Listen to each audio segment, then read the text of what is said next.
that has gone wrong there. Because in the first instance, remember what we were talking about today, we said, for God laid down his ways before humanity was created, isn't it? Mm-hmm.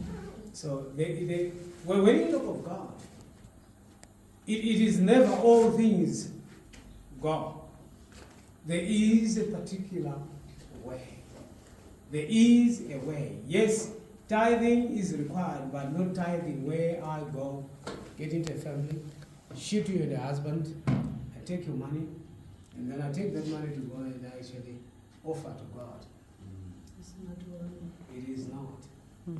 It is not. So it's not every money that is counted by God. You can't take that money and give it to God. God will count you as if you have not actually offered anything. Because it is not clean money. For God does not represent anything that is dark. For God does not represent anything that is unholy. So you can put the money in the church, but they are not counted. So there are no blessings that come out of your way, as God said. If you give me, test me, and you'll see what I'll do for you. So, and that's why giving is actually must be a heartfelt giving. Not for the sake of people to know me. So if you do so, God will not count you. You have not actually given anything. That's why even governments, what do? Governments, when they actually see me transferring money from here to someone or into another country, they will always check. Is this, what do they check? Is it clean money? Money laundering. Yeah. So if it is not clean money, that will be seized and it shall not be allowed to be transferred. You know it? They copy that from God himself. Okay. So what do many people do when they steal? They try to sanitize the money by going and probably give someone, and that someone will then give them back. So when they have money, they'll say it came from my cousin over there. They try to actually sanitize the money. Because they know dirty money, no one accepts it. People are copying that from God. So if you want to be counted as a giver, do not steal. Do not kill people.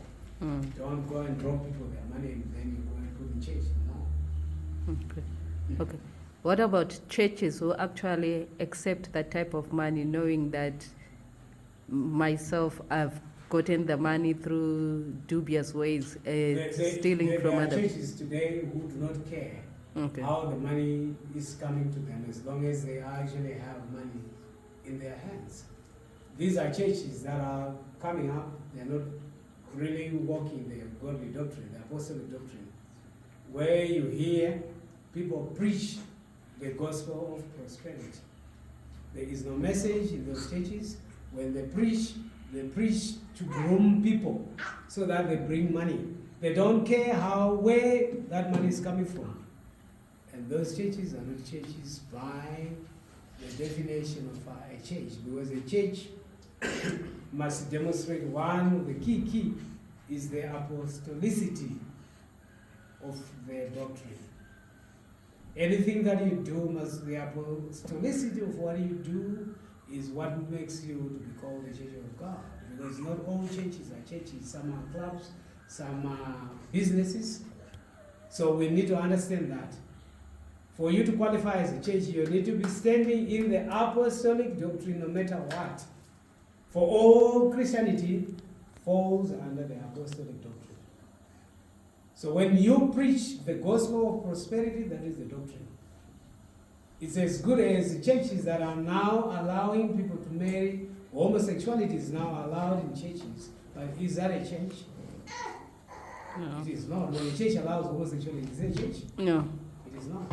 So, yes, not all are churches, even though people call themselves churches. Amen.